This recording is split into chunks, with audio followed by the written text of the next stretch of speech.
പൊറോട്ട കൊടുക്കാത്തതിന് കടയുടമയുടെ തലക്കടിച്ചതായി പരാതി. കൊല്ലം കിളികല്ലൂർ മങ്ങാട് സംഘമുക്കിലാണ് സംഭവം. കട അടയ്ക്കാനൊരുങ്ങുമ്പോഴാണ് ബൈക്കിലെത്തിയ യുവാവ് പൊറോട്ട ആവശ്യപ്പെട്ടത്. എല്ലാം തീർന്നു എന്ന് പറഞ്ഞതോടെയായിരുന്നു അക്രമം.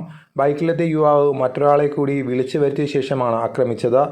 സെന്റ് ആന്റണീസ് ടീ സ്റ്റാൾ ഉടമ അമൽകുമാറിന്റെ തലയാണ് രണ്ടംഗ സംഘം അടിച്ചു പൊട്ടിച്ചത്. ആക്രമണത്തിനിടയിൽ പോലീസ് ജീപ്പ് വരുന്നത് കണ്ട് പ്രതികൾ ബൈക്ക് ഉപേക്ഷിച്ച് രക്ഷപ്പെട്ടു. സംഭവത്തിൽ കടയുടമയുടെ മൊഴി രേഖപ്പെടുത്തിയ പോലീസ് കേസെടുത്തു. പ്രതികൾക്കായി ഊർജിത അന്വേഷണം തുടരുകയാണ്. ഇന്നലെ ഇവിടെ കറണ്ട് അല്ല, ഇവിടെ കേബിൾ ലൈനല്ല, കേബിളാണ്. ഇതിൽ കേബിളിലാണ് ഇവിടെ കത്തി പഴയ ഇവർ പീസൂരി ഇവിടെ കൊണ്ടുവച്ചത്. അടിച്ച സംഭവം ഇത്തരത്തിൽ നാടിനെ കളങ്കപ്പെടുത്തുന്ന നിരവധി സംഭവങ്ങൾ സമീപകാലത്തും ഉണ്ടായിട്ടുണ്ട്. ഇത്തരം സംഭവങ്ങളിൽ കർശന നടപടികൾ സ്വീകരിക്കുമെന്ന് തന്നെയാണ് പോലീസ് ഉദ്യോഗസ്ഥർ പറയുന്നത്.